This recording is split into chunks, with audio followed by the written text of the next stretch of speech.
अल्लाह को जिना से बहुत नफरत है मेरे भाई। इस्लाम में कुफर की सजा रजम नहीं है। कोई काफिर हो जाए ना तो ये नहीं है कि जमीन में गाड़ के पत्थरों से मार दो, बल्कि उसको तो मोहलत दी जाती है कि भाई तेरे क्या शुबों को शुभात है, बता क्यों इश्काल किया है तुझे।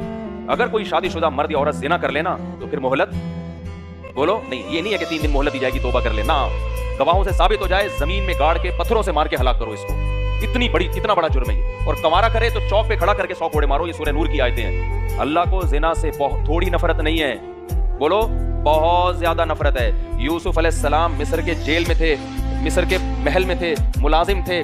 बादशाह की बीवी डोरे डाल रही है, दरवाजे बंद करके जिना की दावत दे रही है। तो बताओ ऐसी शदीद मजबूरी में कोई और होता तो शायद अपने लिए कोई गुंजाइश निकाल लेता, लेकिन अल्लाह की नजर में कोई गुंजाइश नहीं है। तभी यूसुफ अलैहिस्सलाम इस कंडीशन में, जबकि कुरान कह रहे हैं दिल उनका भी माइल था, क्योंकि नौजवान थे, वो शहवत उनमें भी थी, दिल माइल था, इसके बावजूद दरवाजों की तरफ भागे हैं कि किसी तरह मैं अपने आप को बचाऊं। और फिर उस जुलेखा ने धमकी दी कि अगर तूने मेरी ख्वाहिश पूरी नहीं की मैं जेल में डाल दूंगी।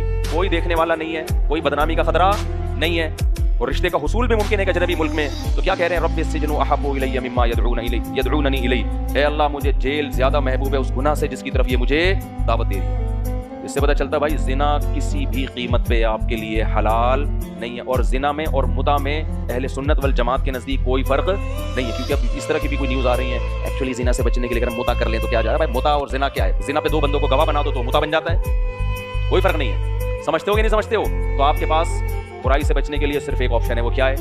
निकाह। और उसमें जो पसंद आ रही है पैगाम भेजो, शादी करो। ऐसी की लिख के लगा दो यहाँ पे, ऐसी की जैसी, क्योंकि ये तमीज से होने वाला काम है नहीं। मैं इसलिए थोड़ी आपको इतने मोटिवेट करूं, मुझे पता है हम भी इसी सोसाइटी में, ये तमीज से नहीं होता। ऐसा नहीं होता कि आपकी फुप्पो भी कहेंगी जैसी शादी का सुना वेल डन, अब्बा भी कहेगा वेल डन, अम्मा भी कहेगी, फौरन कान खड़े हो जाएंगे, क्या हो गया, पागल हो गया क्या, पागल हो गया क्या? तो आप बोलो हम हैं पागल।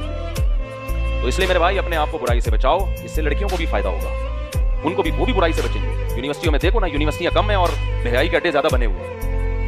बेहयाई के अड्डे ज्यादा बनी हुई यूनिवर्सिटी, स्कूल, कॉलेज सब गधे घोड़े वाला सेटअप है। इंसान मार्केट से क्या हो रहे हैं, शॉर्ट गधे घोड़े बन रहे हैं। 4 बीवियां रखो, सर उठा के जियो ऐसे। घर में नहीं बेशक सर उठा सकते, बाहर तो उठाओगे ना, ऐसी की तैसी यार।